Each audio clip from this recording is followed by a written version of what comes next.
Okay, listen. We will start deriving the energy formulas of various concepts, like of various electron energy shells. जितना भी है, we'll be calculating energy, velocity, radius of various shells in which that electron exists, right? According to Bohr model. Now understand one thing. I have a nucleus. Yeah. I have a nucleus. Around this nucleus, I have a lot of shells. Right? Let's say the shell is NH shell. In that NH shell, I have electron. Right? Now this electron is attracted by this nucleus. The radius of this shell is Rn. The velocity of this electron, the velocity by which this electron is moving, is Vn, and Me is the mass of electron. So what all we have assumed here, Rn is radius of NH shell. Another thing, Vn is the velocity of electron in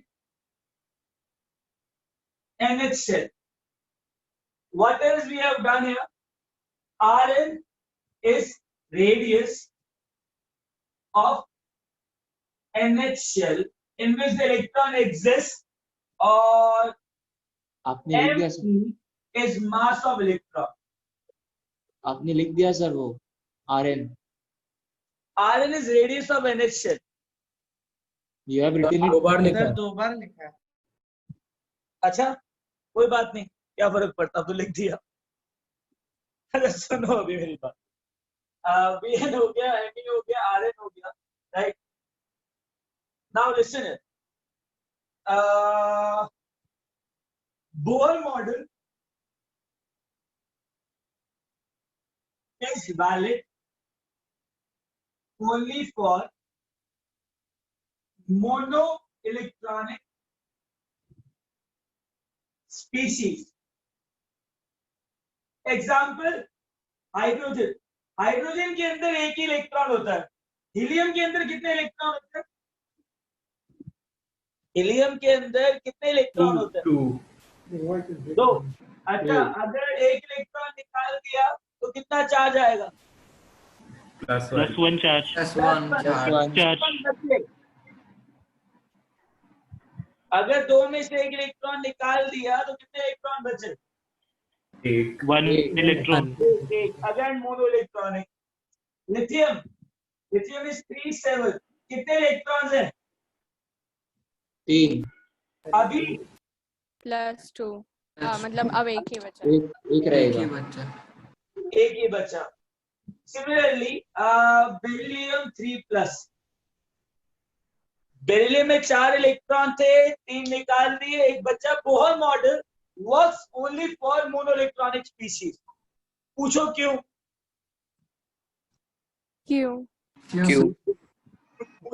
Why sir? अच्छा सुनो, अगर suppose करो multi electronic system होता, अभी मैं क्या कर रहा हूँ, इस इलेक्ट्रॉन का फोर्स निकाल रहा हूँ इस न्यूक्लियस पे, तो सिंपल होगा अगर एक इलेक्ट्रॉन का फोर्स हो।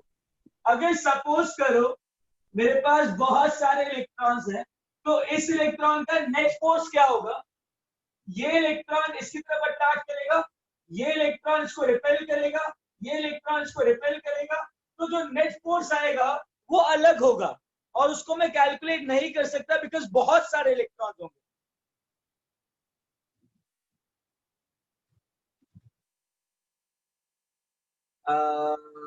गेट यू क्या कहा? 1 सेकेंड, एक मिनट, एक मिनट। सर मैं के बाजू में, एमी के बाजू में लिखा क्या है? मास ऑफ इलेक्ट्रॉन लिखा बेटा, एमी के बाजू में मास।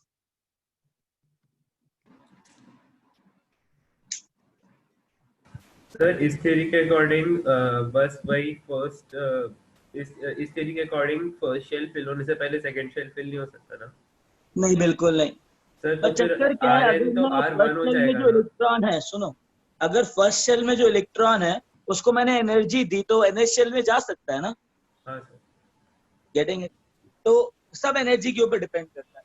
तो मैंने nth शेल लिया इसलिए क्योंकि मैंने उसको ऑलरेडी एनर्जी देके nth शेल पे डाल दिया है। Point number 1। अच्छा, दूसरी सर वो वापस नहीं आ जाएगा अपने आप फर्स्ट शेल पे?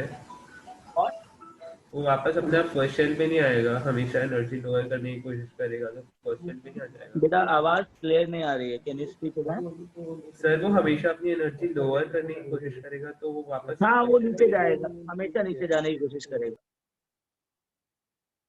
बट मैं एक जनरल एक्सप्रेशन कैलकुलेट कर रहा हूँ किसी भी शेल के लिए। Are you getting a point? तो I have taken it in nth shell. दूसरी चीज, सर आप वो डायग्राम वाली चीज एक बार रिपीट कर सकते हो? हाँ बेटा सुनो, बोहर मॉडल का डेरिवेशन कर रहे हैं हम लोग। हमने क्या कहा कि बोहर मॉडल जो है ना, वो सिर्फ मोनोइलेक्ट्रॉनिक स्पीशीज के लिए वैलिड है। मोनोइलेक्ट्रॉनिक स्पीशीज के लिए क्यों वैलिड है? बिकॉज अगर मेरे पास बहुत सारे इलेक्ट्रॉन हैं तो ये इलेक्ट्रॉन इस न्यूक्लियस के पास अट्रैक्ट कर रहा है, बाकी के इलेक्ट्रॉन इसको रिपेल करेंगे, ऐसे बहुत सारे इलेक्ट्रॉन्स होंगे। तो जो नेट फोर्स है ना, वो मैं कैलकुलेट नहीं कर सकता क्योंकि ये इलेक्ट्रॉन भी मूविंग है।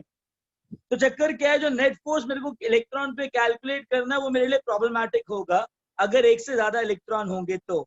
इसलिए बोर ने क्या किया, ये प्रॉब्लम हटा दी, उसने सिर्फ मोनो इलेक्ट्रॉनिक एटम के लिए अपना मॉडल डाला। दूसरी चीज, अगर हाइड्रोजन में एक ही प्रोटॉन है तो एक ही इलेक्ट्रॉन रहेगा। हीलियम में 2 प्रोटॉन है तो 2 इलेक्ट्रॉन रहेंगे, तो मैंने एक इलेक्ट्रॉन हटा दिया, He+। तो इसके अंदर भी एक इलेक्ट्रॉन बचा। लिथियम में 3 इलेक्ट्रॉन थे, 2 हटा दिए तो अगेन एक इलेक्ट्रॉन बचा। बेरिलियम में 4 थे, 3 हटा दिए, एक इलेक्ट्रॉन बचा। तो ये इनके लिए वैलिड है। फिर मैंने बोला इलेक्ट्रॉन जो है वो NH शेल में है। NH शेल में मास ऑफ इलेक्ट्रॉन जो है वो me है, radius of NH shell Rn है और velocity of NH shell Vn है। और एक काम करते हैं, इसको हटाते हैं and we put Z. Z is atomic number of atom. तो सुनो,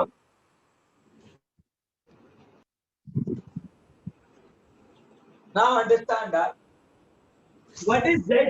Z is the atomic number of this nucleus. So I have Z protons inside this nucleus. So shall I say that Z proton electron को attract कर रहे हैं अपनी तरफ? So this is the force of attraction which this electron is experiencing towards the nucleus.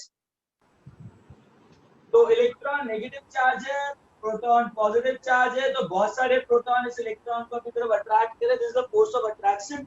Negative charge और positive charge के बीच में जो फोर्स ऑफ अट्रैक्शन होगा, that will be electrostatic force of attraction. Am I clear? Yes. अच्छा, मेरा voice black हो रहा है क्या? No sir. No sir. No sir no.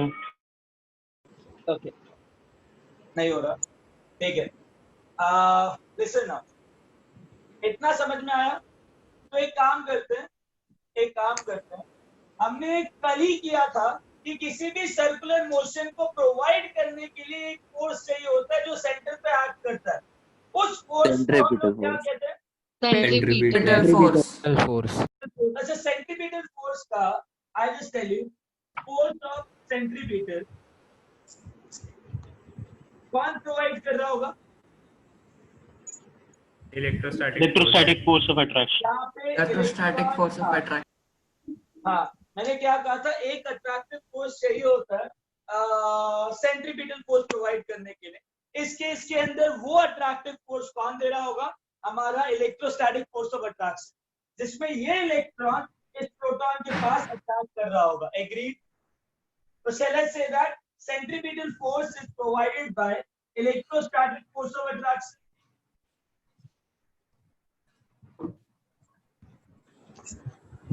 Now, what's wrong with the centripetal force formula? mv square by r. mv square by r. Well, m is mass. m क्या है? मास। इधर मास क्या है इलेक्ट्रॉन का? me. me me वेलोसिटी क्या है electron का? Vn. Vn. vn square, और रेडियस क्या है इलेक्ट्रॉन का शेल का? Rn. Rn.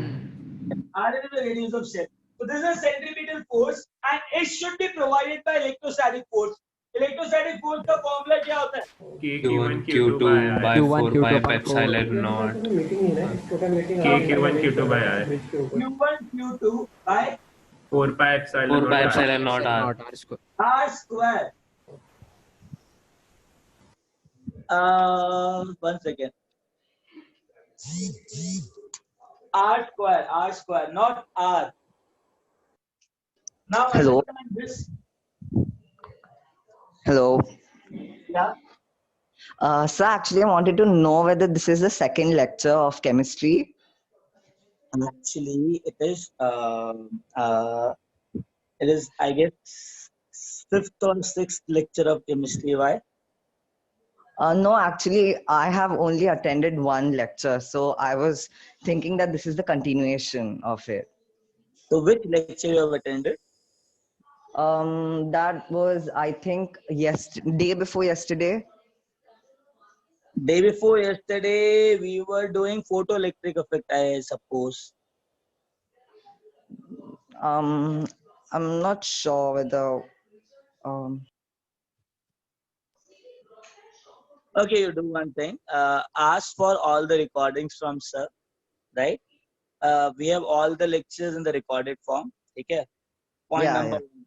Okay. And coordinate with sir about this thing. And Anup sir will be there, I guess. Yeah. Okay. And one more thing. After class, just give me a call. Okay. Okay. Or do one thing. Call me at 10 o'clock around.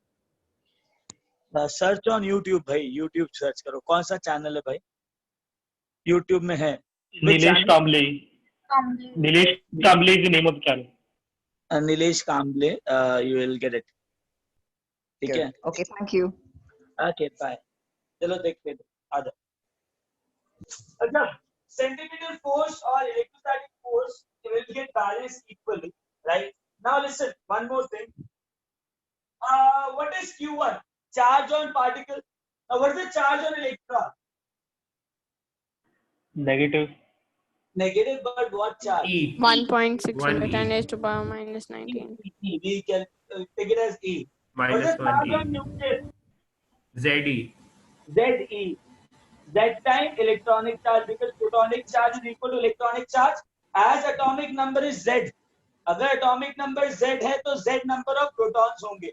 तो मेरे पास आया ME Vn square by Rn is equal to charge on proton is Z times E. Charge on electron is E. Sir minus होना चाहिए ना, minus ही. होता ही है epsilon naught Rn square. अच्छा बेटा एक बात बता, फोर्स नेगेटिव पॉजिटिव का क्या मतलब होता है? सर वो डायरेक्शन इंडिकेट कर. हाँ, तो डायरेक्शन हमने ऑलरेडी सेंटर में ले लिया ना, तो नेगेटिव साइन मतलब डायरेक्शन. तो why will I take that again? अच्छा ठीक है. है ना? Understood that? Now listen. After get cancelled by Rn, I'll be getting E Vn square is equal to Z E square by 4 pi epsilon naught Rn. Just multiply this expression with half. So I'll get half m v square is equal to half into Z E square by 4 pi epsilon naught Rn. What is half mv square mean? Kinetic Kinetic energy. Energy. So this expression I got it for kinetic energy for NH shell. हाँ, kinetic energy. एक काम करो, बच्चा party लिख लो इसको जल्दी से, है ना? नीट एंड क्लीन हैंडराइटिंग में लिखना, और प्लीज टेक्निकल मत फील करना, स्क्रीनशॉट मत लेना इस लेक्चर में. जस्ट लिख लिया. Very good, so proud of you. लिखना है, हाँ लिखना है, एक एक करके लिखना है सबको. Very good.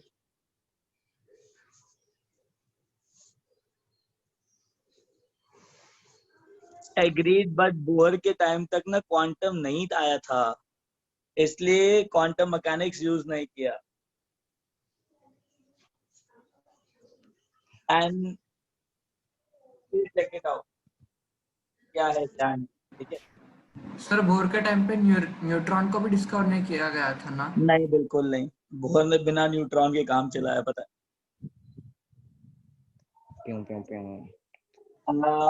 हाँ, मैंने कहा सेंट्रीपिटल जो फोर्स है ना, देखो हम लोगों को पता है कि कोई भी circular motion, there should be a force which is directed towards the centre.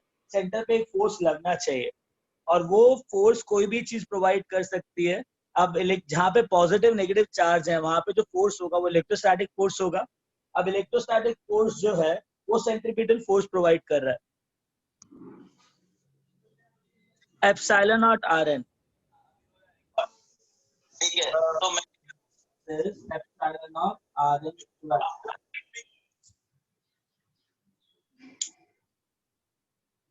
हाँ, प्रोटॉन का चार्ज Ze इसलिए हुआ क्योंकि न्यूक्लियस के अंदर Z नंबर ऑफ प्रोटॉन थे। एक प्रोटॉन का चार्ज होता है इलेक्ट्रॉनिक चार्ज जितना, तो सारे प्रोटॉन का चार्ज पॉजिटिव चार्ज होगा ना, तो सारे प्रोटॉन कितने हुए, Z जितना एटॉमिक नंबर होता है इनटू E। तो इलेक्ट्रोस्टैटिक फोर्स को हमने सेंट्रीपिटल फोर्स पे बैलेंस किया, तो ये वाली इक्वेशन है। Okay sir yes yes yes sir, अगर आप कह रहे हैं कि Bohr model is valid only for monoelectric species, monoelectronic species, तो हाँ। फिर उन्होंने ये कैसे अज्यूम किया कि ऑक्टेट फॉर्म होता है, या फिर इतने लेवल्स पे कुछ अज्यूम नहीं किया उसने, बस अपना मैथमेटिक कैलकुलेशन लगाया। उसने ऑक्टेट नहीं किया, वो लुईस अंकल बहुत लेट आए थे जिन्होंने ऑक्टेट सीखा था, वो भी केमिकल बॉन्डिंग में। सर ये तो फिर ड्रॉबैक है ना कि वो सिर्फ मोनो इलेक्ट्रॉनिक स्पीशीज के लिए वैलिड है। बहुत बड़ा ड्रॉबैक है।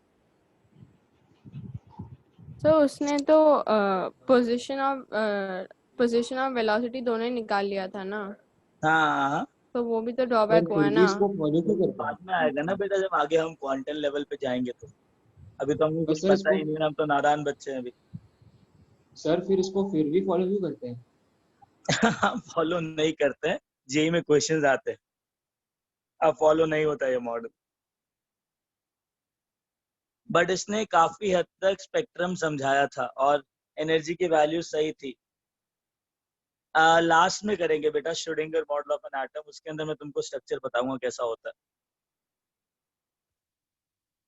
सब करेंगे टेंशन मत लो। तो अभी हटाऊं इसको। Yes sir. Yes, sir.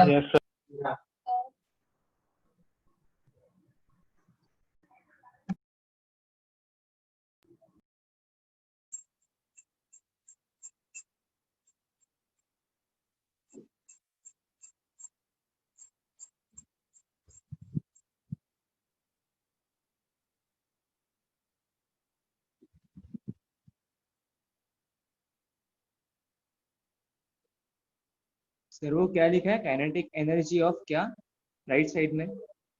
Kinetic energy of NH shell. Okay, I'll write it again, don't worry. You have to use that now. So listen, till now what we got, kinetic energy of NH electron in NH shell, and that comes out to be half into mass of electron into Vn whole square. That comes out to be half into Ze square by 4 pi epsilon naught Rn. अच्छा एक बात बताओ, मास कभी negative हो सकता है क्या? नहीं सर। नहीं, मास नेगेटिव नहीं हो सकता है। अच्छा, वेलोसिटी का स्क्वायर नेगेटिव हो सकता है क्या? नहीं नहीं सर। नहीं। काइनेटिक एनर्जी हमेशा क्या है, पॉजिटिव होगी कि पॉजिटिव। पॉजिटिव होगी, right? Now let's say this is third expression we have calculated.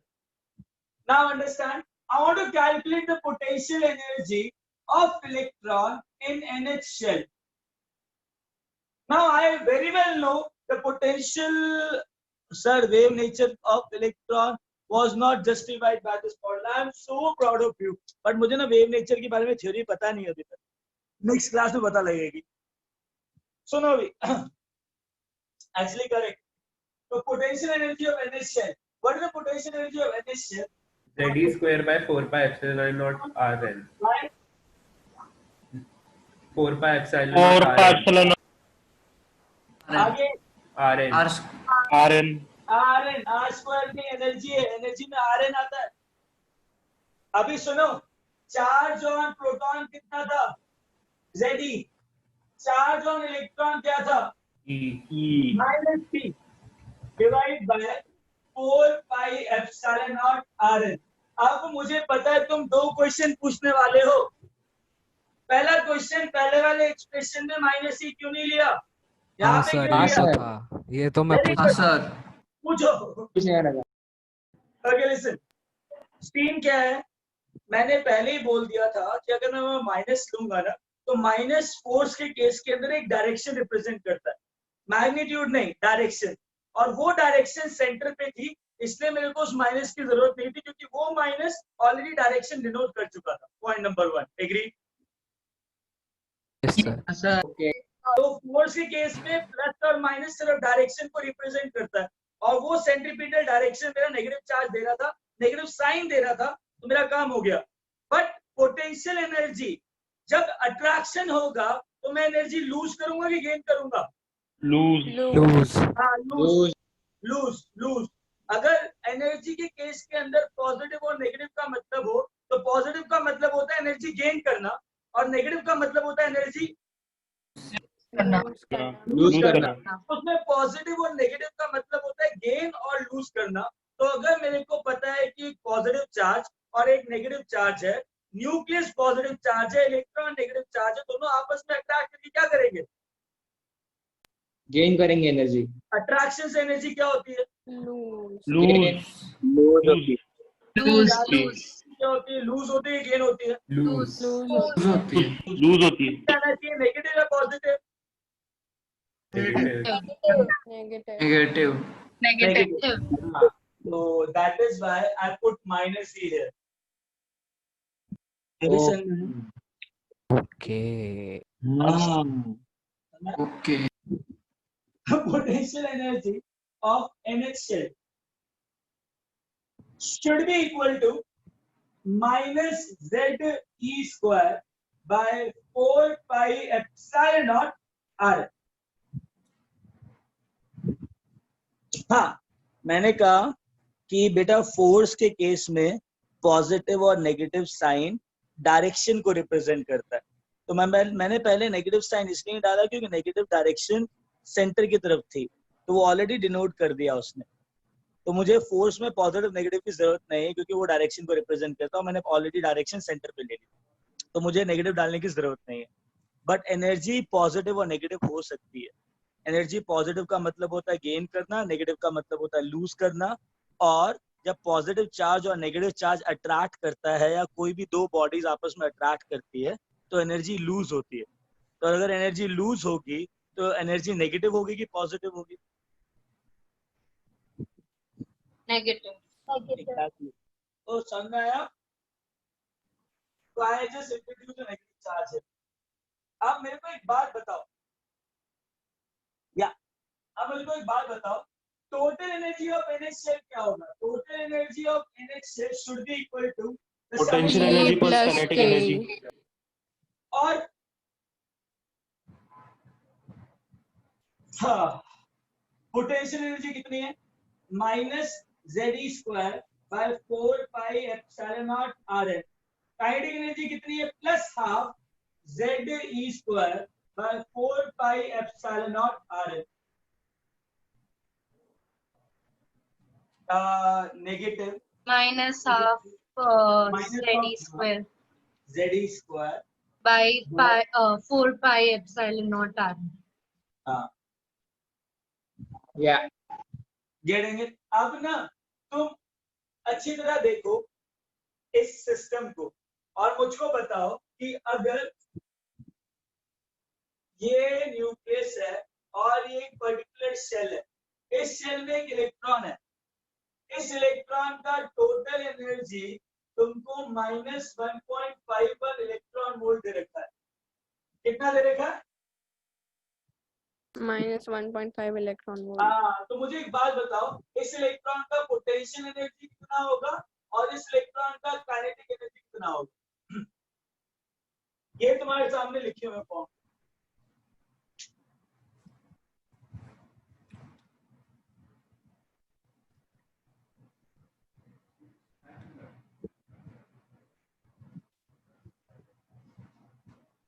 हाँ, रेडियस क्या? हाँ, काइनेटिक एनर्जी और पोटेंशियल एनर्जी। अरे रेडियस कुछ नहीं दे रखा, डायरेक्टली वैल्यू दे रखी है, कंपेयर तो करो। एक बात बताओ, टोटल एनर्जी का मैग्नीट्यूड और काइनेटिक एनर्जी का मैग्नीट्यूड सेम है कि अलग अलग है? अलग अलग सेम है। मैग्नीट्यूड सेम है। अलग है। सेम है। हाँ, सेम है, बस डिफरेंस कहाँ पर है? नेगेटिव साइन में। नेगेटिव साइन में। तो मैं कह सकता हूँ ना, जो काइनेटिक एनर्जी है वो नेगेटिव ऑफ टोटल एनर्जी है। ओहो, दिख रहा है? हाँ हाँ, काइनेटिक एनर्जी है वो नेगेटिव ऑफ टोटल एनर्जी आ रही है ना। हाँ सर। हाँ, अब पोटेंशियल एनर्जी देखो, पोटेंशियल एनर्जी का फॉर्मूला ये है। डबल। तो पोटेंशियल एनर्जी को देखो, मैं कह सकता हूँ पोटेंशियल एनर्जी भी नेगेटिव, टोटल एनर्जी भी नेगेटिव। पोटेंशियल एनर्जी Z हाँ, sir. RF और total energy half of that. Yes. Potential energy double है। हाँ, टोटल एनर्जी की डबल है। यानी यहाँ पे पोटेंशियल एनर्जी जो है ना, पोटेंशियल एनर्जी है ना, वो डबल है kinetic energy, minus of that. क्योंकि काइनेटिक एनर्जी नेगेटिव होती है टोटल एनर्जी की, करेक्ट? यस। तो किसी भी शेल के लिए ये सिनेरियो वैलिड रहेगा। तो अब मुझे बताओ, अगर टोटल एनर्जी -1.51 इलेक्ट्रॉन वोल्ट है तो काइनेटिक एनर्जी कितनी हुई? +1.5 electron volt. Hey, everyone got to know it? Yes. Yes, sir. Energy -3 electron volt. -3.02. Understood? अरे understood? Yes, sir. Yes, sir. लिख लिया? Yes sir. Yes sir. Yes sir. लिखो लिखो जिसने नहीं लिखा, और बता देना जब averages practice।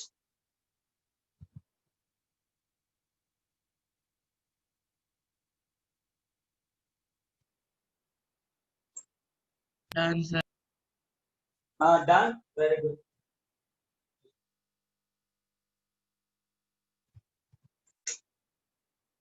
Very good.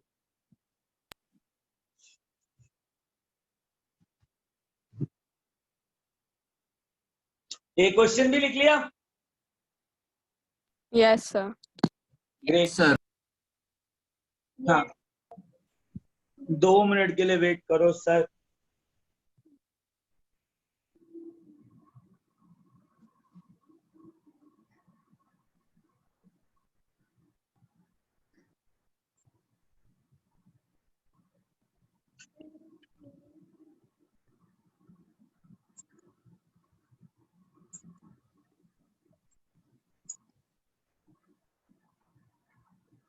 Sir हम एनसीईआरटी का हम एनसीईआरटी का क्या करेंगे?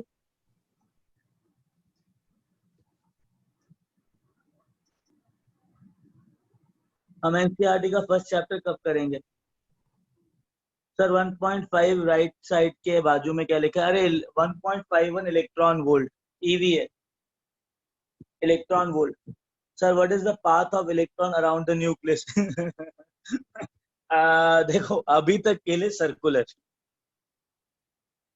Then what will be the formula of more than 1 electron? नहीं निकाल सकते, बोर अंकल ने नहीं दिया और कभी तक निकला नहीं है, अभी तक किसी ने नहीं निकाला है।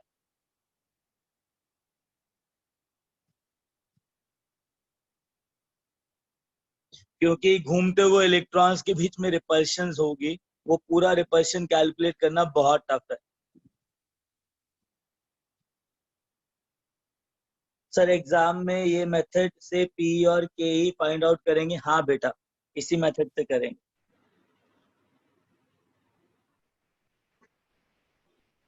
Sir what is the PE? Impossible नहीं है, बट चक्कर क्या है, lot of variables are involve. Potential energy बेटा ये है, the energy which is possessed by the attraction forces, which is possessed by a body due to attraction or repulsion forces.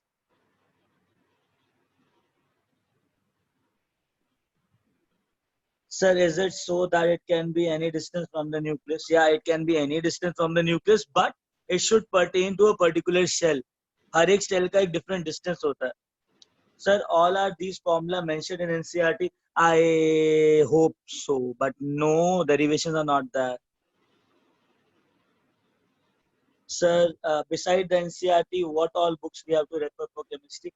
I'll do one thing. I'll send a list to Anup ji. He'll text you.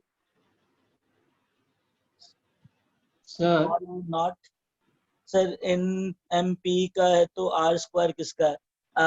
MP का तो R, 1 second, atomic structure भी time लगेगा बेटा खत्म होने में। Rn जो है वो एनर्जी का होता है, R स्क्वायर फोर्स का होता है। एक मिनट, क्या लिखा है ये? Will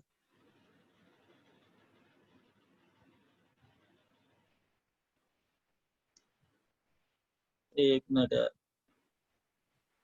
sir, derivation come in exam? बेटा derivation are there to make your concept more clear. Sir आपका असाइनमेंट नहीं मिला अब तक पनवेल, मैं बोल देता हूँ भाई, इनको भेज देंगे दोबारा से। sir, नीलेश जी आप असाइनमेंट पनवेल वाले बच्चों को भेज दो, सेम टू एट थाने। ओके, बोल देता हूँ।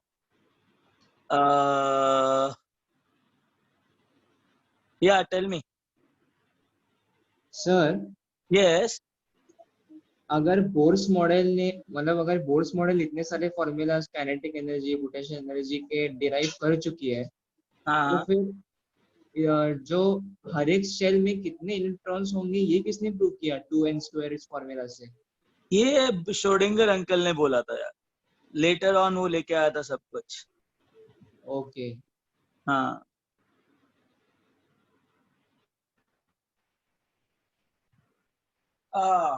अच्छा, अभी हटाऊं इसको तो? हाँ Yes.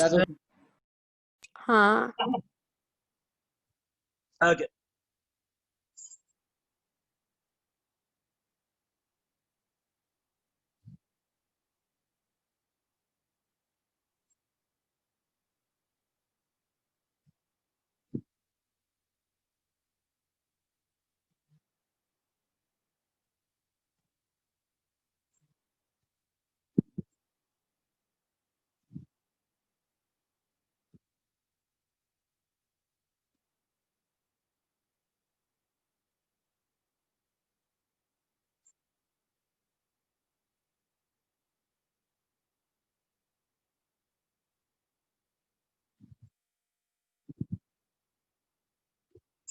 Okay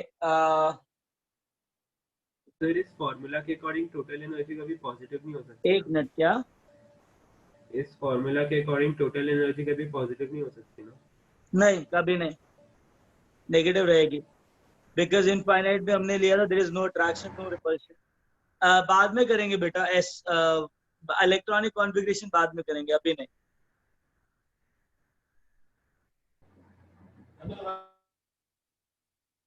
What?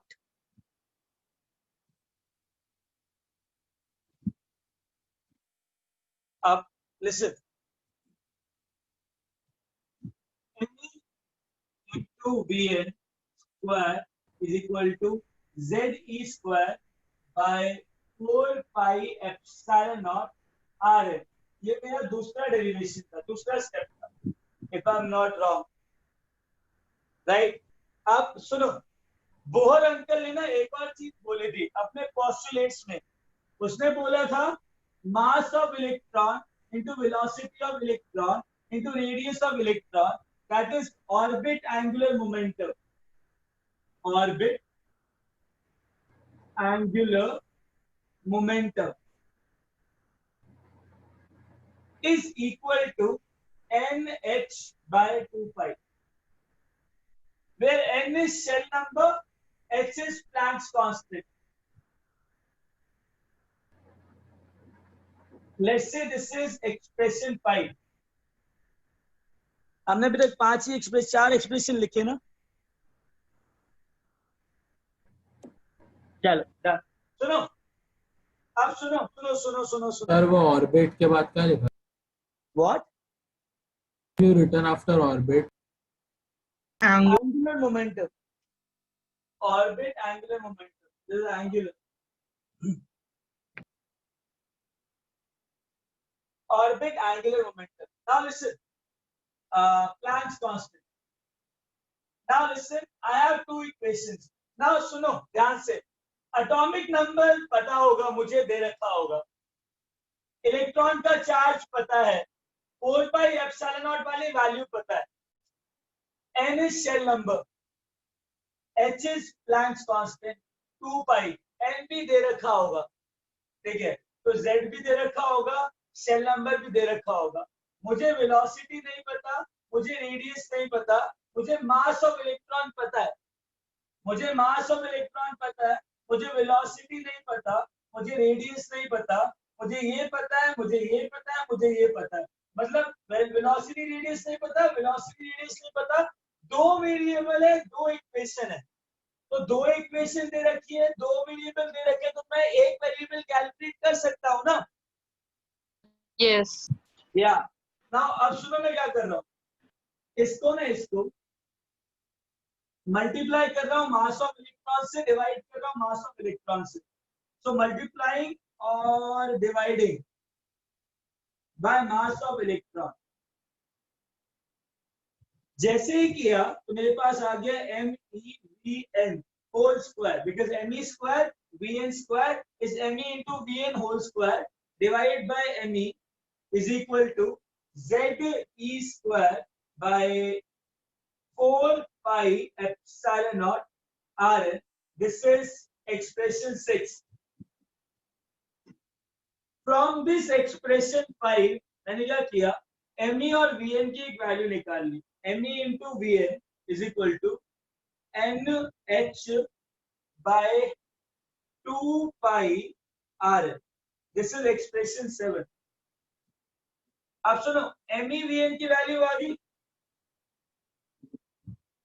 सर मैं मैं ME का क्या होगा एक्सप्रेशन 6 में बता दो ना क्या होगा, सब हो जाएगा जो भी होना. MEVN की वैल्यू निकाली, MEVN की वैल्यू इधर डाली. देखो मैंने क्या किया, इसको मल्टीप्लाई किया ME से, इसको डिवाइड किया ME से, तो ME स्क्वायर VN स्क्वायर हो गया डिवाइड बाय ME हो गया.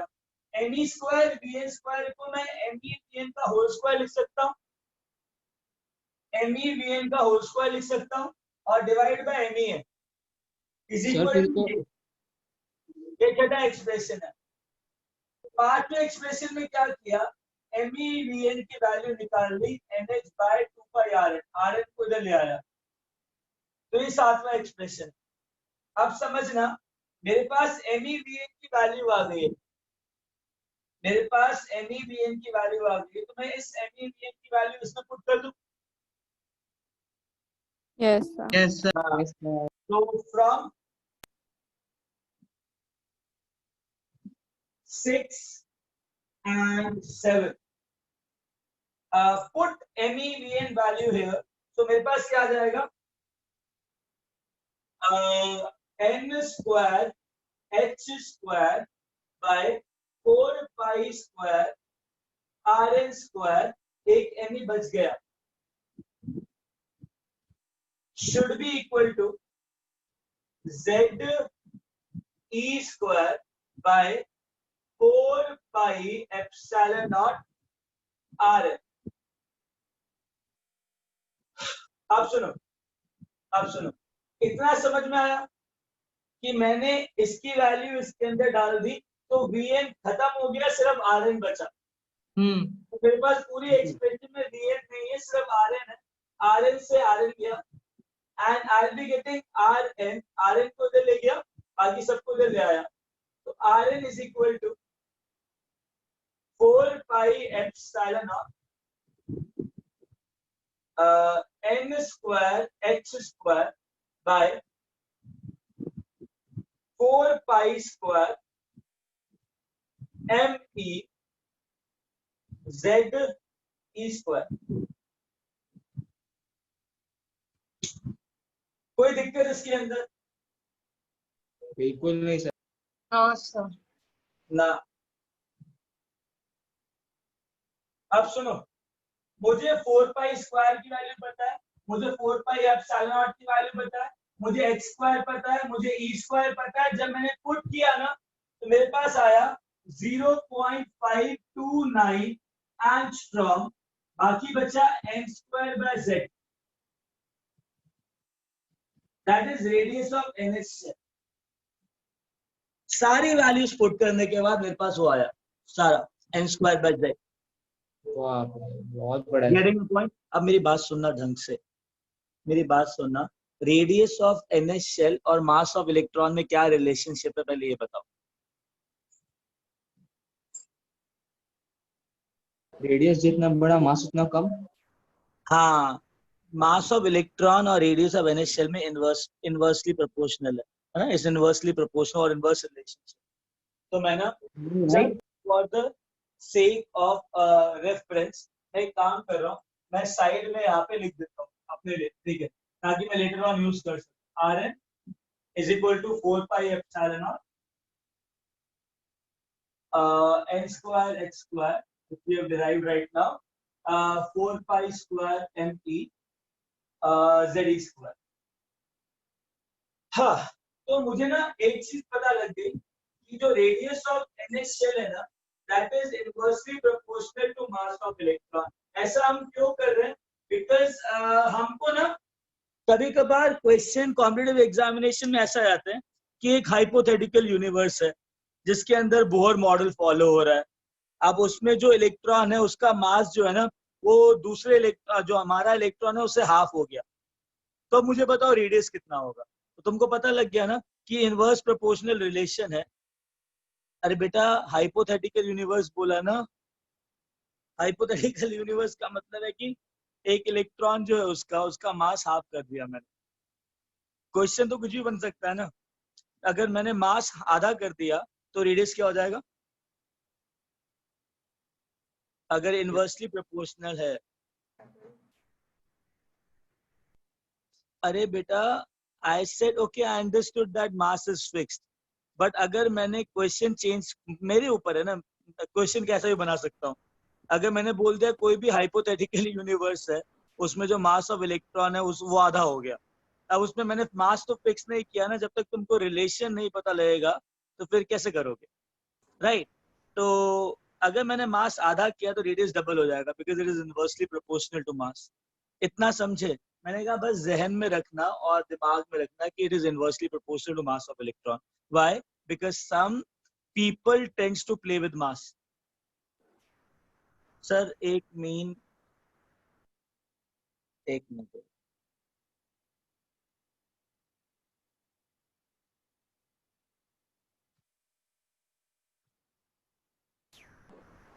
ओके, अरे यार, इलेक्ट्रॉन लाइक स्पीशीज बोल देगा वो। Getting it?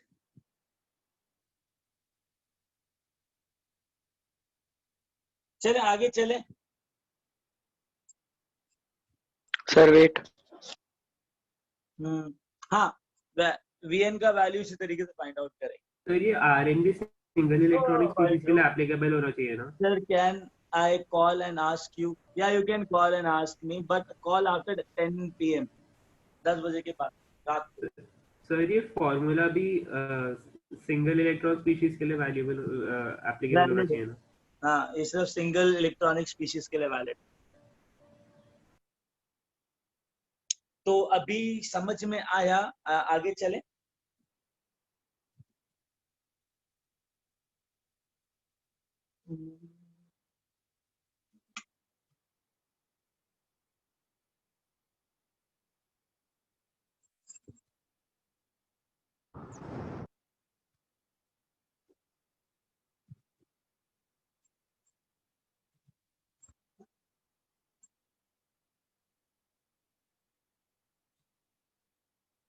Okay, listen. Understand. Now I got to know the radius formula. Radius formula of NS shell is 0.529 angstrom into n square by z. Question is, calculate the radius of second shell of Be3 plus ion.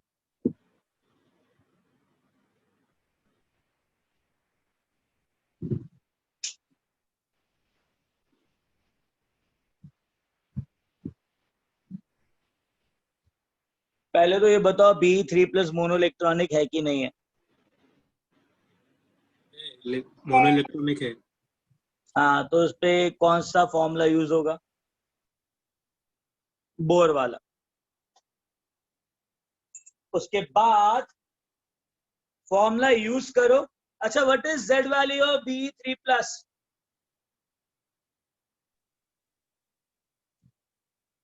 हाँ हाँ हाँ, और n कितना दे रखा है? 0.529 Armstrong. n कितना है? 0.529 Armstrong. हाँ हाँ, what is the value of n? 0.529. Lord, I am asking x, I am getting answer भाई। हाँ, Rn2 है, ठीक है, n2 है, तो Rn is equal to 0.529 angstrom into 2 square by z. Z is 4. So 4 by 4, value comes out to be 0.529 angstrom. Getting a point? यहाँ पे Yes, n sir. था 2 और z था 4 बेरिलियम का। चलो आगे चले। Yes, sir. हाँ sir. Now listen.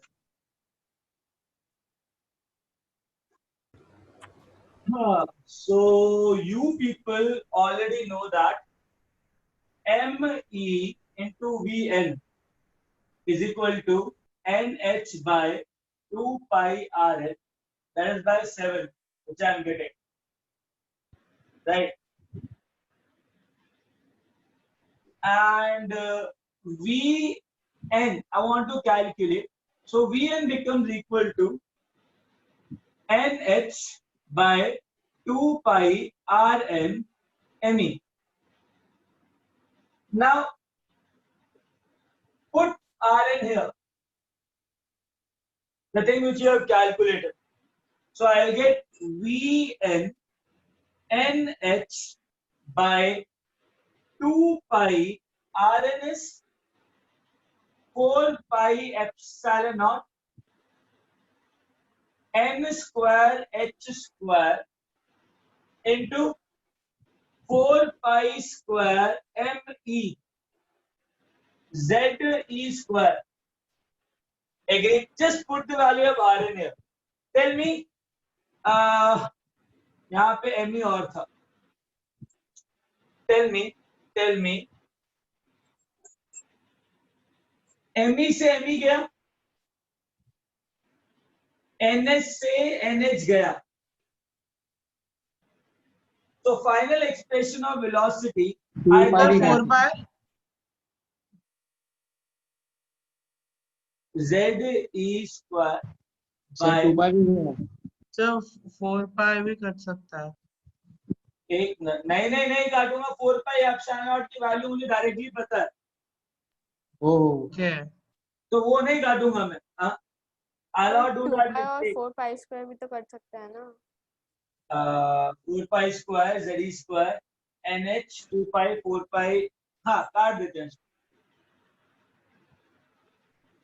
तो आ जाएगा 2 पाई ze square by 4 pi epsilon not nh। देखो यार, E की वैल्यू पता है, H की वैल्यू पता है, पाई की वैल्यू पता है, इसकी वैल्यू पता है। अब मेरी बात सुनना ध्यान से, क्या मेरे को कोई मास ऑफ इलेक्ट्रॉन आ रहा है क्या इस फॉर्मूले के अंदर? Am I getting any mass of electron है?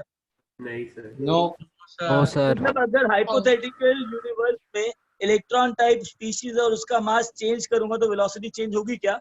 नहीं सर। नहीं सर। नहीं sir. नहीं होगी, वो इंडिपेंडेंट ऑफ मास होती है, राइट? तो Vn is independent of mass. I'll just write it down here. Vn is independent of mass of electron. Now understand that Vn क्या आएगा? सब कुछ पुट कर दो, पाई ई सब कुछ, तो I'll get 2.18 into 10⁻⁶ मीटर पर सेकेंड। भार आया Z by L। This is the formula of velocity of electron in NH shell. Oh God. Oh yeah. Sir ये कुछ ज्यादा ही आगे जा रहे हैं।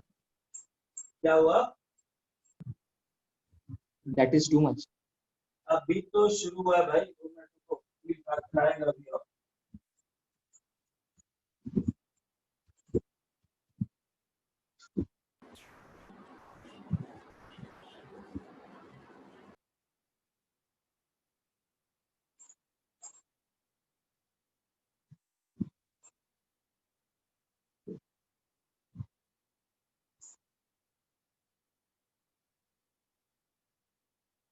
Sir please repeat last sentence. मैंने कहा कि velocity of NH shell, velocity of NH shell, 1 second यार, student is coming here. Yeah, I said velocity of NH shell, right, is independent of mass of electron.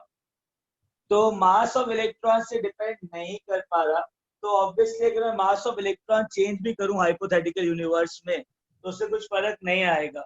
हाँ बेटा, M010, you can unmute yourself and you can ask a doubt बेटा। Sir हाँ sir आपने बोला था। Hello बेटा, mute, अभी आवाज नहीं आ रही है। एक मिनट। हाँ बेटा बोलो, मैंने बोला था क्या? सर आपने बोला था बेरिलियम से अगर 3 इलेक्ट्रॉन निकाल दिया तो 1 इलेक्ट्रॉन बचेगा। एकदम बरोबर। हाँ, तो जब 1 इलेक्ट्रॉन बचेगा तो वो सेकंड सेल में नहीं रह के फर्स्ट सेल में आएगा ना। मैंने क्या बोला?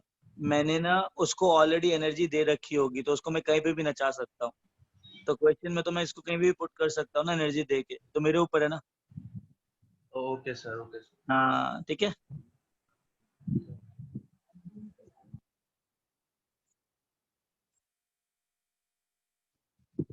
सर ये पूरा क्लासिकल मैकेनिक्स पे सॉल्व किया।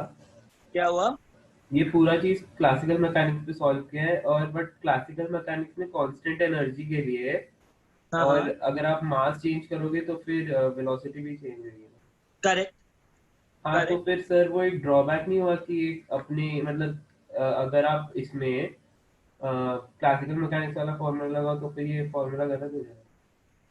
बेटा एक बात बता, मास ऑफ इलेक्ट्रॉन चेंज हो रहा है क्या? नहीं सर, नहीं, हाइपोथेटिकली फॉर्मूला वैलिड होगा ना। हाँ सर वैसे तो, बट फिर वो हाइपोथेटिकल। हाँ उसके अंदर तो मैं कुछ भी खेल सकता हूँ, तभी तो फॉर्मूले के अंदर तुमको बोला मास के ऊपर कॉन्सेंट्रेट करो एक बार। और दूसरी चीज, अब मैं अगर इलेक्ट्रॉन को मोर और less with the speed of velocity of electron, मतलब वेलोसिटी ऑफ लाइट से मतलब भगाऊं तो मास चेंज हो सकता है, करेक्ट? बिकॉज हमने मूविंग मास रेस्ट मास वाला फॉर्मूला किया था एक बार। सर मैंने वही देख के रिसर्च किया था सर, इलेक्ट्रॉन कभी भी लाइट का स्पीड अप्रोच नहीं कर सकता, 99.977% अप्रोच कर जाता है बट उसके आगे नहीं जा पाता। हाँ, ऐसा किस में होता है? इलेक्ट्रॉन में। ऐसा किस एटम के अंदर होता है? उतना नहीं देखा मैं तो, वेलोसिटी ऑफ इलेक्ट्रॉन देखा था। मर्क्यूरी लिक्विड इसी वजह से। मर्क्यूरी के जो अंदर वाले इलेक्ट्रॉन है ना, अंदर वाले एकदम, उसके अंदर ऐसा होता है कुछ कुछ में, जिसकी वजह से उसमें लिक्विड स्टेट आता है। बट वो पूरा इक्वल टू लाइट ऑफ मतलब मास स्पीड ऑफ लाइट जितना नहीं होता है, अप्रोक्सीमेटली होता है। बट मैं उसकी बात ही नहीं कर रहा हूँ। उन सारे एटम्स में नंबर ऑफ इलेक्ट्रॉन्स बहुत ज्यादा है। मैं सिर्फ मोनो इलेक्ट्रॉनिक स्पीशीज की बात करूंगा और उसमें मास में चेंज, इस केस के अंदर वो वाला मास में चेंज नेग्लिजिबल आएगा, तो उसमें मैं लूंगा नहीं, उसका फर्क नहीं पड़ता है इसमें। ठीक है। हाँ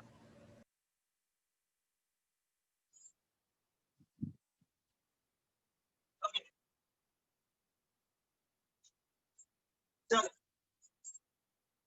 अब बात करते हैं एनर्जी की। क्वेश्चन सॉल्व करते हैं।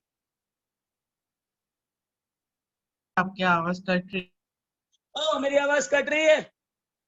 है सर अब आ रही है सर। मेरी आवाज कट रही है? अभी नहीं। अब कट रही है? नहीं। परफेक्ट। अरे तो नीचे यस यस क्यों लिखा हुआ आ रहा है? सर आप बोर्ड के पास जाते तो कटने लग जाती है। अरे वो कटती नहीं, वो धीरे हो जाती है। हाँ अब सर, बताना। Fade out. भाई आवाज आ रही है अभी? हाँ सर हाँ सर अब आ रही है। चलो आगे सुनो फिर। क्वेश्चन है, क्वेश्चन राइट।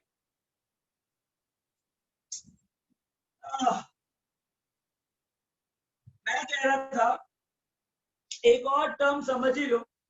अगर पहला शेल है ना, पहला शेल, पहले शेल को ग्राउंड स्टेट भी कहते हैं। क्या कहते हैं? Ground state. Ground state. Ground state. दूसरा शेल है ना, दूसरा शेल, दूसरा शेल, उसको फर्स्ट एक्साइटेड स्टेट कहते हैं। ग्राउंड स्टेट से पहला स्टेट एक्साइटेड स्टेट। ओ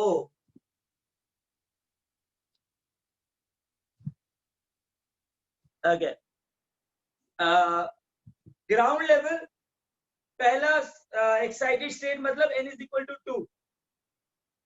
दूसरा एक्साइटेड स्टेट मतलब n इज इक्वल टू 3 मतलब पहला level n1 ground state, n2 first excited state, n3 second excited state, n5 पांचवा एक्साइटेड स्टेट मतलब पांचवा excited state n is equal to 6.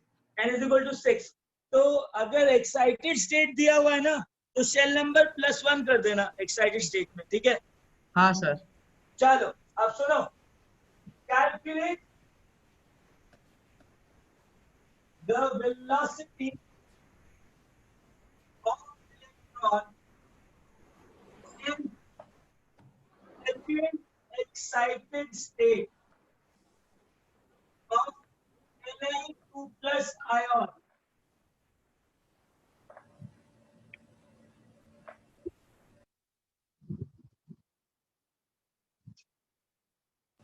Second excited state 2.18 into 10 to the power 6 meter per second. Second excited state में n value क्या होगी? 3. What is atomic number of Li2+? 3. अरे lithium का atomic number क्या है? 3। Atomic number 3। Velocity का formula क्या है? 2.18 into 10 raised to 6 ms-1 into 3/3 Z/n, that is which is 3/3। क्या होगा? yes sir 1 तो आया क्या?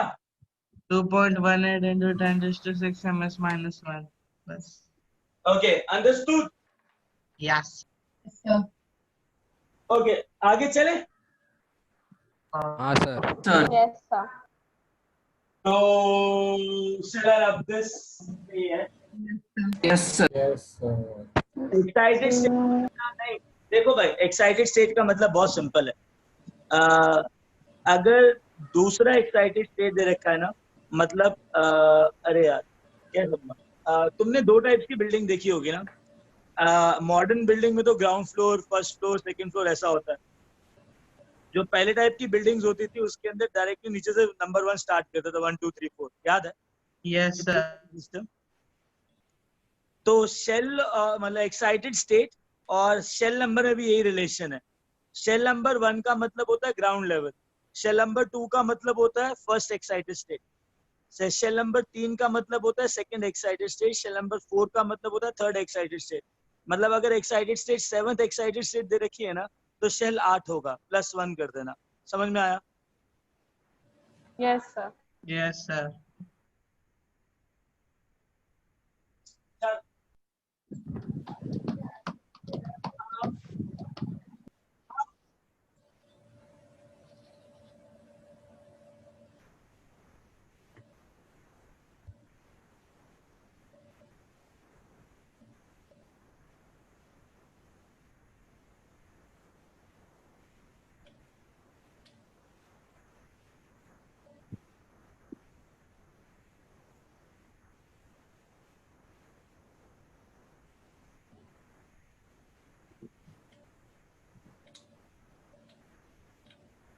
Sir why excited state is discovered as shell number was there. अरे इनका मन था यार एक नई टर्मिनोलॉजी लाने का, उनको मजा नहीं आता कि लोग सुखी रहे, इसलिए एक्साइटेड स्टेट भी डाल दिया।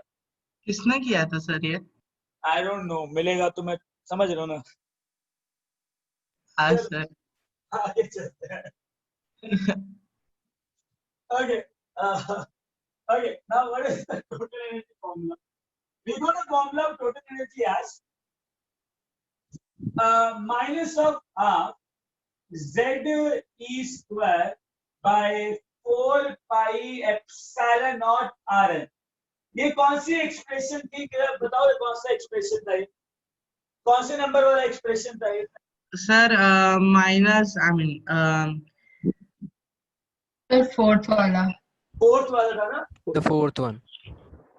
Okay. Now understand that जो रेडियस का एक्सप्रेशन था that was 4 pi epsilon naught n square h square by upon 4 pi square me z square. नहीं सर, इसमें भी अभी getting it? Yes sir. मेरी मेमोरी बहुत शार्प है। इसकी अरे मैंने इधर लिखा हुआ है लेफ्ट साइड, सुनो यहाँ पे मैं आर एन डाल दूंगा, राइट? तो टोटल एनर्जी क्या हुई? Minus half into z square into 4 pi square 4 pi epsilon naught। R N की जगह डाल दो ये, हो जाएगा होल स्क्वायर, हो जाएगा एन स्क्वायर एच स्क्वायर, ऊपर जाएगा 4 pi square me z square z square. और रुको कट नहीं होगा बाबा, कुछ गड़बड़ हुई है इधर, बहुत तगड़ी। रुको, आर एन डाल दिया, ये आ जाएगा सर एमी नहीं डाला आपने? एमी आ गया बेटा, एमी आ गया। ओके, सही है सब सही है। चलो अभी सुनो, टोटल एनर्जी और मास ऑफ इलेक्ट्रॉन में रिलेशन क्या है? Directly proportional. Magnitude wise. Directly proportional. They are directly proportional to mass of electron. अगर मास ऑफ इलेक्ट्रॉन गलती से डबल हो गया तो टोटल एनर्जी डबल हो जाएगी, पोटेंशियल एनर्जी भी डबल हो जाएगी, काइनेटिक एनर्जी भी डबल हो जाएगी। Yes, getting it? Now Yes. Understand that I'll just do one thing. मुझे अच्छा ये z है ना, तो z को लिख लो z स्क्वायर। तो e स्क्वायर की वैल्यू पता है, 4 पाई स्क्वायर पता है, e raised to 4 हो जाएगा। पता है, e स्क्वायर e4 हो जाएगा। तो e4 की वैल्यू पता है, 4 पाई स्क्वायर पता है, me पता है, h स्क्वायर पता है, 4 पाई एप्सिलॉन स्क्वायर पता है, मुझे 2 की वैल्यू पता है, 2 ही है। तो आ जाएगा टोटल एनर्जी का formula will be equal to, अलग अलग यूनिट्स में है। What is the first thing I will be getting as minus 13.6 electron volt per atom into z square by n square.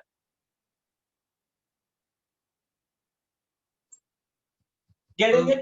अच्छा सुनो ना, मेरे लाल पीले चलो one thing, electron volt per atom. Acha, tell me, in one atom how many electrons are there? Depends. Depends what? Bohr model. How come it depends? 1 1. In one atom how many electrons are there? One electron. Bohr model 1. That is the energy of that atom. In that atom only one electron is there, and that is the energy of that electron. You understood? Electron volt per electron.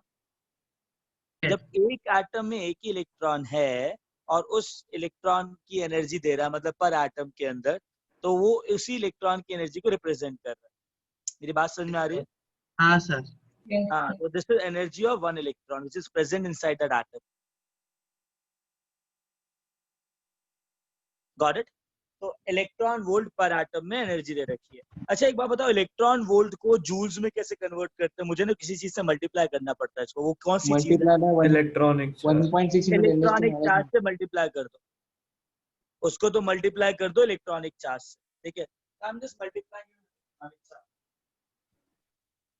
तो total energy is equal to -13.6 into what is the electronic charge? 1.6 into 10 to the power minus 90. So the electron volt become joules. Joules per atom into z square by n square. Now multiply that thing together.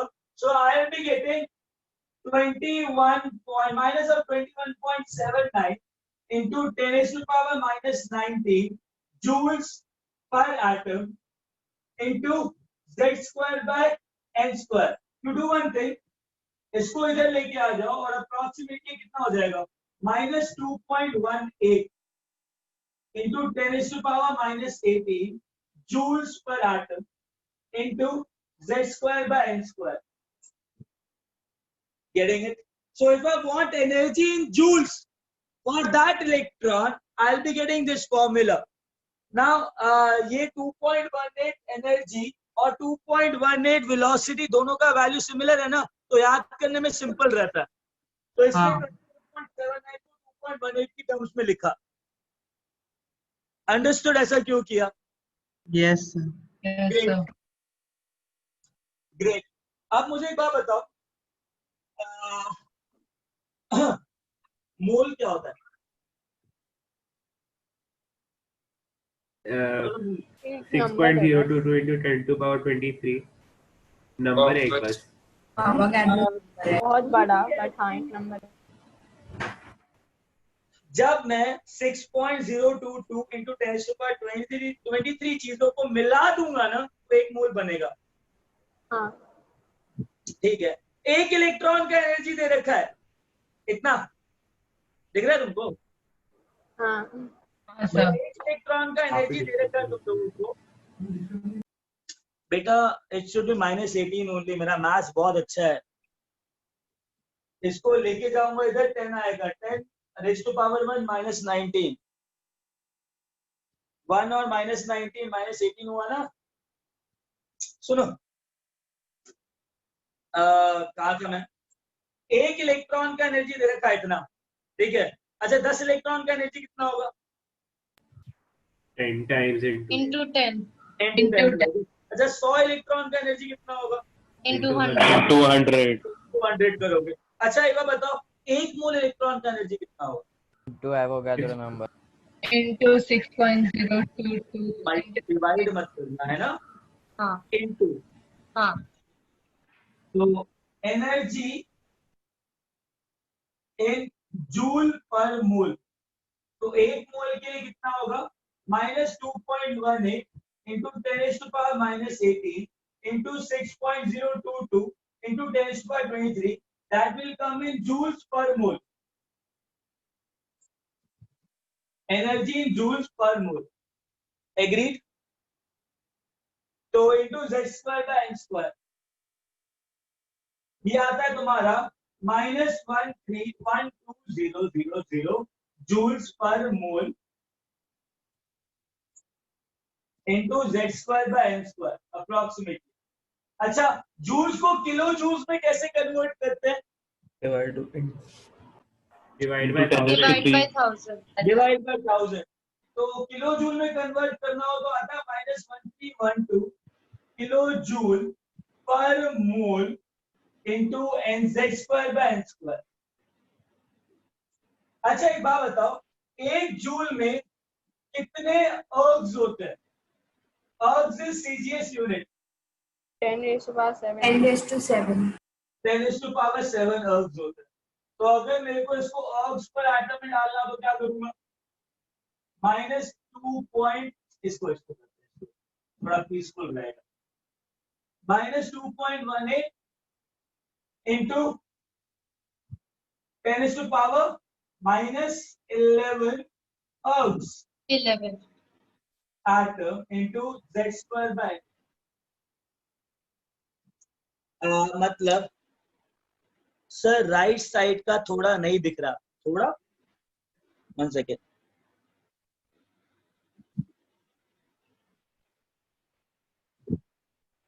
अभी दिख रहा है? Yes. Yes, sir. अभी पूरा दिख रहा होगा, right? हाँ sir. Yeah.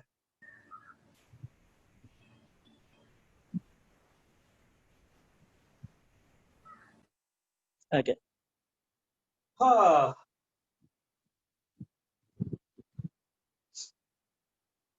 अभी समझ में आया? मतलब मैं यूनिट्स के साथ खेल रहा हूँ और कुछ नहीं है. एनर्जी. हाँ सर वो 10⁻−18 का क्या हुआ? पड़ा रहेगा ऐसे, क्या दिक्कत है? -11 में हुआ. That is ergs. उसमें नीचे जूल्स है. ओके. या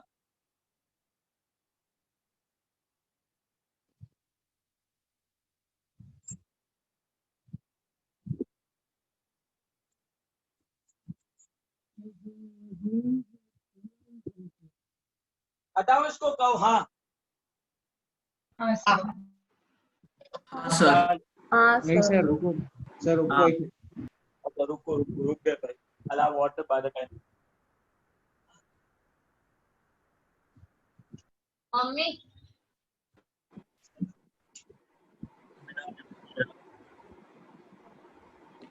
हम आजकल डांटती बहुत है, सारे लोग सुन लेंगे, अच्छा नहीं है.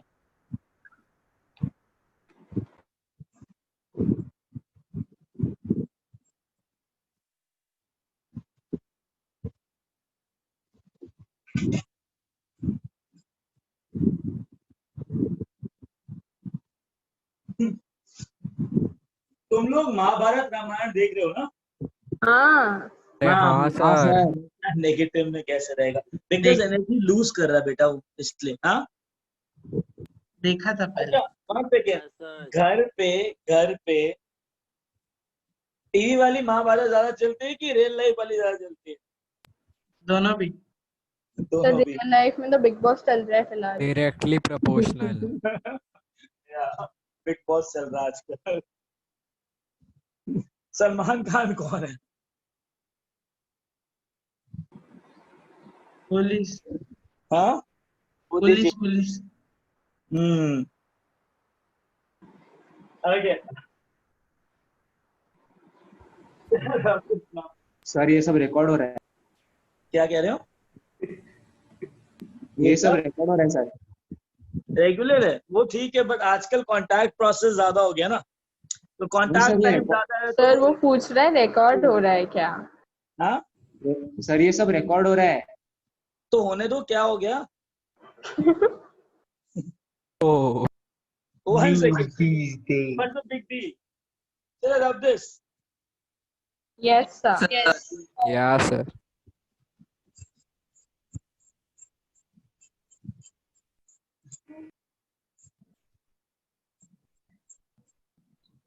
That means student faculty conversation is not recorded without what?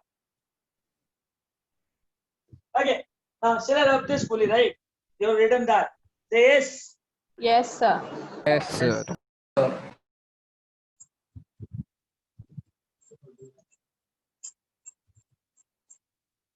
Sir mains में कैलकुलेटर अलाउड होता है क्या? What? मेंस में कैलकुलेटर अलाउड होता है क्या? नहीं. सर फिर ये सब याद रखना पड़ेगा. एक question Actually, when you solve many problems based on that, right? तो तुमको खुद ही याद हो जाता हो. बट सर कंफ्यूज कितना हो जाएंगे कौन से में? डर मत भाई, डर देखो यार, मत. मेरे को तो एक चीज पता है that a human or a child brain is like very powerful.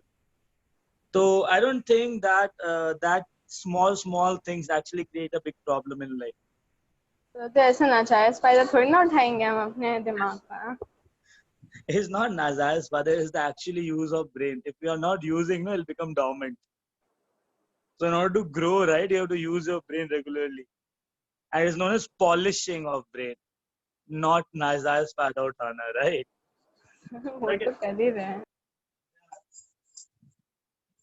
डरो मत भाई लोग. Okay, 1 second.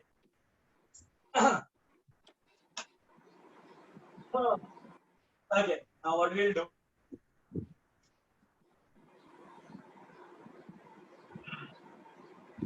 Now understand one thing. This is nucleus. Okay. Now radius is directly proportional to what is that? N square by z, right? And just see the formula right now. Now I know that radius formula is 0.529 angstrom into n square by z. I know that velocity formula is 2.18 into 10 to the power 6 meter per second into z by n. And I know that energy formula is minus 13.6 electron volt per atom into z by n. Z square by n square. Hey, let's hydrogen. Our beloved hydrogen, right? Now, first shell. What is this first shell radius?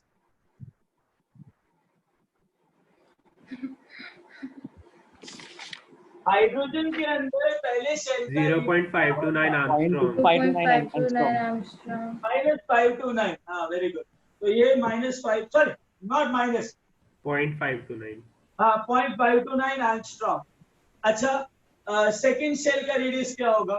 What is the shell, second shell radius? 2 into 0.5. 2 into 0.529 Armstrong. 4 into 0.529. 4 into 4. So that means second shell is 4 times bigger than first shell. So 4 into 0.529 angstrom. What about third shell? 9 into 0.529 Armstrong. And so on and so on and so on. Actually, 0.529 into 9 angstrom, right?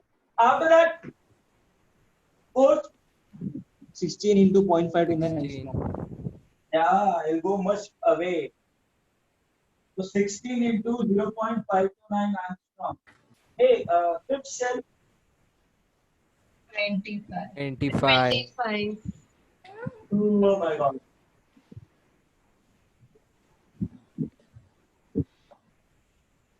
I don't have space in the board, otherwise I would have made it nicely. Let's say this is infinite.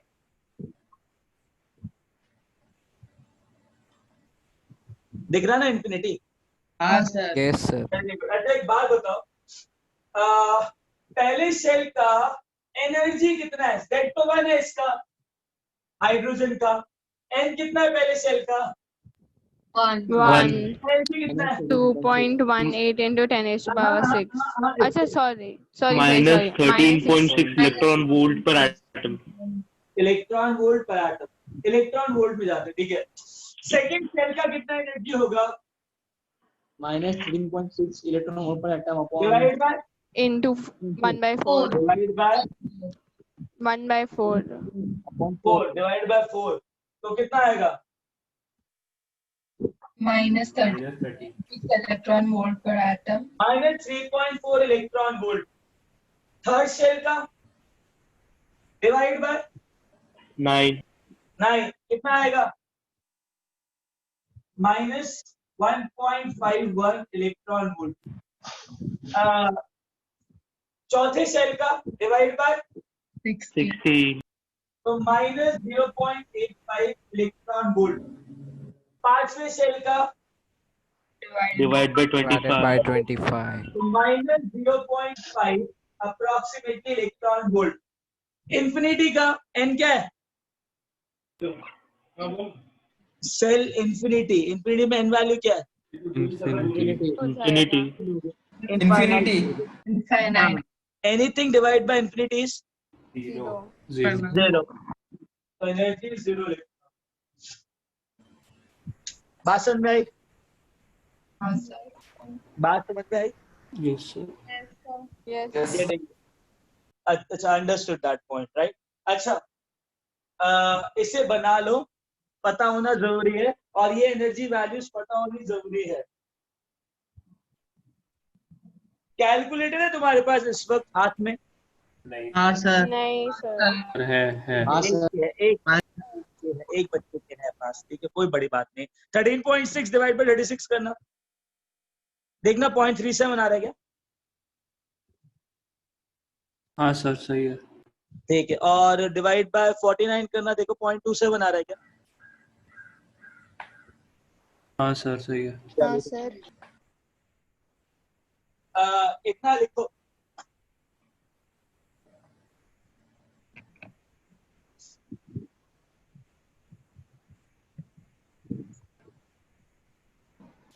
Sir but energy तो decrease हो रहा है। अरे बेटा, negative में decrease हो रहा है तो क्या होगा, बढ़ेगा ही कम होगा?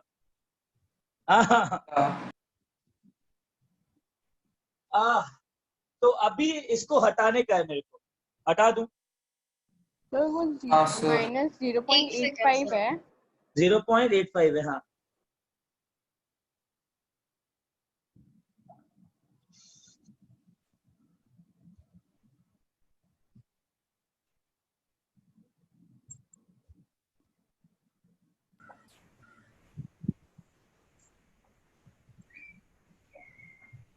एट स्लाइड, हाँ एट साइड, क्या at side?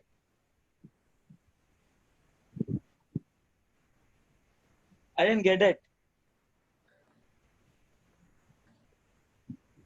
Sir, what have you written in the top? Here or there? It is minus 0.5 electron volt. Minus of 0.5 electron volt, and here it is infinity. And the shell is infinity, energy is zero. Distance is infinity. At left, अरे formulas लिखे भाई, formula जो तुमको लिखवाए थे। 0.529 angstrom into n square by z, 2.18 velocity का है, energy का है।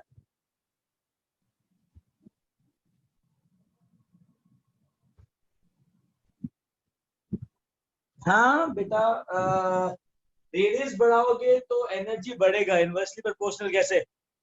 सर एमई का वैल्यू क्या होगा? मास of electron is 9.1 into 10⁻³ kg। करा तो है हम लोगों ने।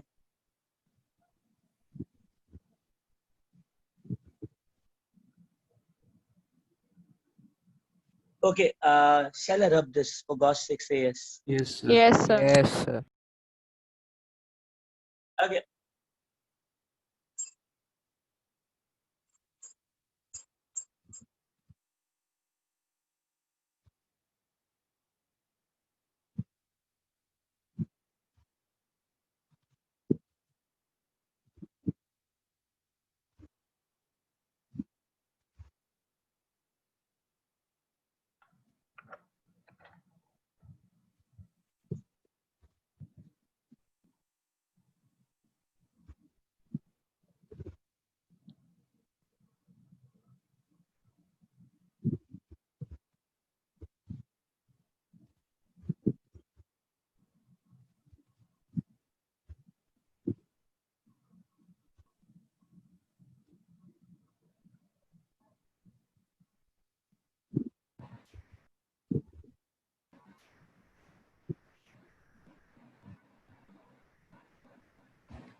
Hey, tell me one thing. Energy minus 13.6, दूसरे शेल की एनर्जी कितनी थी? अरे माइनस 3.4 चलेगा तुम लोग? हाँ minus minus 1.5 1.5 minus 0.85 5 minus 0.5 minus 0.5 0 0.3 minus 0.27 0 अच्छा एक बात बताओ, देखो बहुत दिल है तुमको। देखो, एक इलेक्ट्रॉन अगर सेकंड शेल से फर्स्ट शेल में आता है तो कितना एनर्जी देगा? 10.2 डिफरेंस इन एनर्जी लेवल कितना? 10.2 10.2 इलेक्ट्रॉन उसका एनर्जी था 10.2। अच्छा एक इलेक्ट्रॉन इंफिनिटी से पहले शेल में आता है तो कितना एनर्जी देगा? 13.6 13.6 मतलब अच्छा अगर इंफिनिटी से सेकंड शेल पे आता है तो 3.4 3.4 है, इसका 3.4 है तो कितना दिया इसने? minus एक बात बताओ, इंफिनिटी से सेकंड शेल में सिर्फ 3.4 दे रहा है, सेकंड से फर्स्ट शेल में 10.2 हाँ सही है, एकदम सही है। ये इनफाइनाइट से अगर सेकंड तक आता है ना तो कम एनर्जी दे रहा है, सेकंड से फर्स्ट पे तो बहुत एनर्जी दे रहा है। मतलब जितनी भी एनर्जी है बहुत ज्यादा एनर्जी सेकंड से फर्स्ट पे डिस्ट्रीब्यूटेड है, करेक्ट? Yes, और sir. टोटल एनर्जी कितनी है?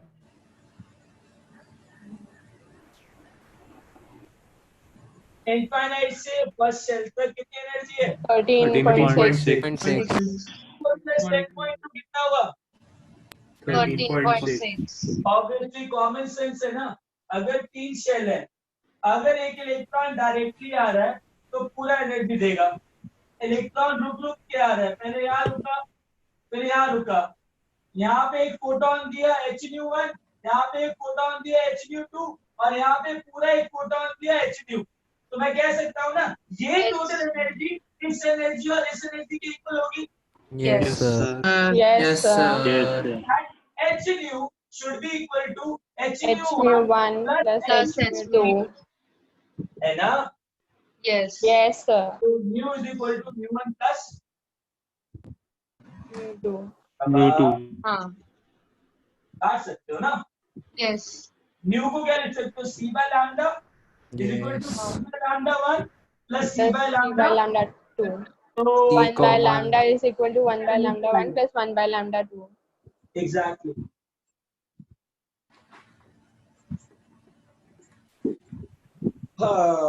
I guess आज का सेशन हो गया। You understood? जल्दी बहुत जल्दी हो हाँ गया बेटा हाँ। आज तो बहुत ही सर जल्दी प्लीज सर लास्ट में रखो ना sir Sometimes please this session no gets over very fast। आपने लास्ट के लिए बात नहीं करी सर, लास्ट में। मैंने लास्ट के लिए बात नहीं करी, आज से लेने की, मैं संडे के लिए बात करने वाला था, तो today I will just talk to it. हाँ बहुत जल्दी खत्म हो गया आज। टाइम कितना हो रहा है? 4:35 हो रहा है ना? या so I have a class at 5 o'clock. Let me see how it can be managed because other classes are there. Maybe I'll do one thing on Sunday. I'll manage. ठीक है? ओके चलो bye, Thank take you, care, sir. मस्ती करो तुम लोग। Bye sir thank you sir bye thank you sir bye bye हाँ homework दे दूंगा, भेज दूंगा। अब कल छुट्टी है ना, आज रात को मिल जाएगा तुमको, लास्ट वाली शीट भी बोल दूंगा, है ना? सर या थैंक गॉड। चलो bye, take care, bye bye bye bye bye.